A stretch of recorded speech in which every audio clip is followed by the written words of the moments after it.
Rousseau opens his 1762 book, The Social Contract, with the following statement: Man is born free, and everywhere he's in chains. So you talk about freedom and sovereignty quite a bit. What do these ideas mean to you? The idea of sovereignty. Freedom and sovereignty, I think they're very closely related. Let's start just focusing on sovereignty, which is a word I don't think we talk about enough. And the general definition of that I would give is the authority to act as you see fit. And it's a word that's etymologically associated with words like monarchy, money, reign. So historically, it's referred to whatever the locus of supreme power is in the sphere of human action. So whether, if you go like back into ancient Egypt, the pharaoh had absolute sovereignty and everyone else was pretty much operating according to his interest. You fast forward to today, modern Western democracy, we have more decentralized sovereignty in that we all get to go vote and elect officials that make decisions on our behalf.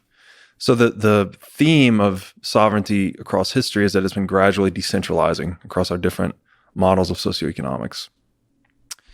And it's largely, you could say it's rooted heavily in the money, I would argue, which is something we'll get a lot into here, where if you have money, you have the authority to act as you see fit in the world. And even in our current political sphere, if you have enough money, you can actually reshape the rules, right? You can reshape laws, you can lobby Congress. If you're in a certain situation like many billionaires, you can negotiate your own tax treaty such that you can get favorable tax treatment with certain jurisdictions in the world. So this concept of sovereignty, which today we call, it's common to call states or nation states or governments sovereign, meaning that they have power over people.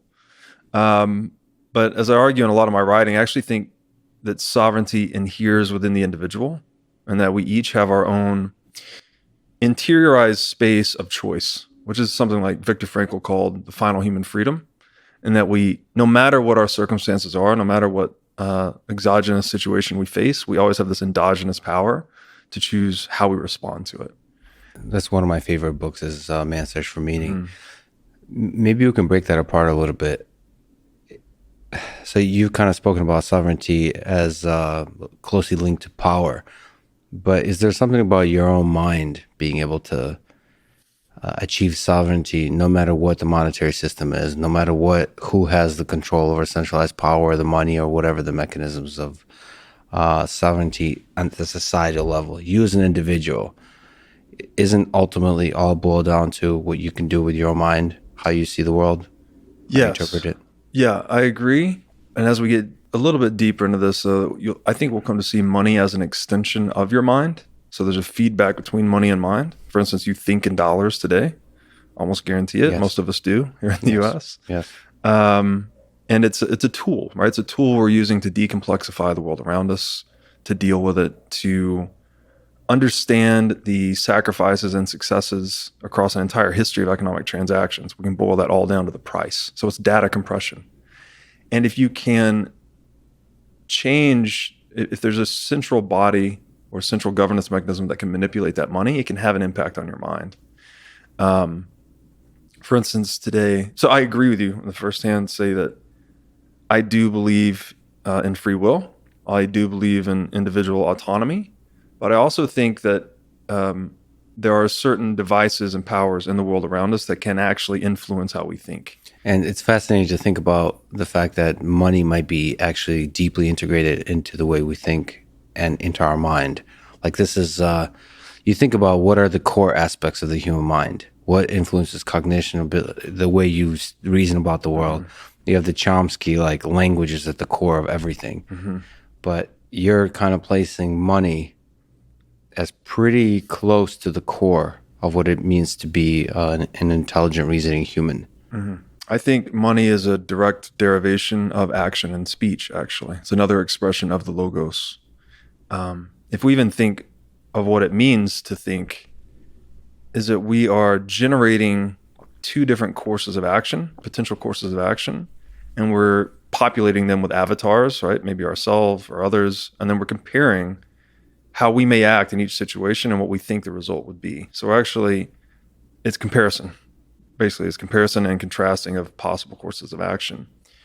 And that's the same thing with words themselves. Like, most words, the vast majority of words only have meaning in relationship to other words, right? It's all contextual. Definitions of a word are more words. Now, people have argued with me about this because there is a first word, right, where you pick up rock and say rock. Mm-hmm. But most other words and much in higher abstraction tend to be relative.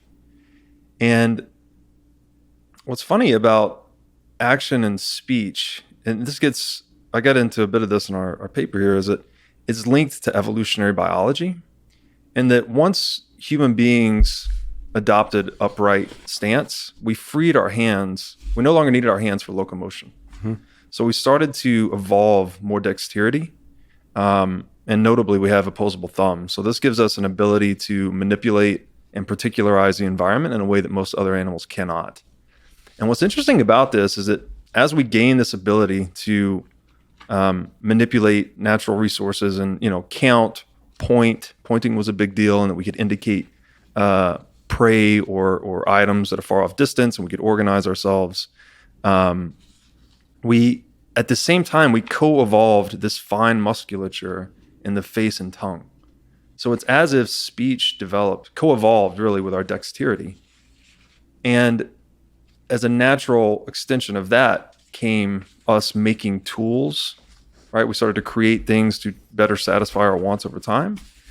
And the most tradable tool in any society, or the most tradable thing, is money. So I argue that action and speech are quintessential modes of self-sovereign expression, and that money is just sort of a tech layer we've put right on top of that, and that it's a natural derivation of action and speech.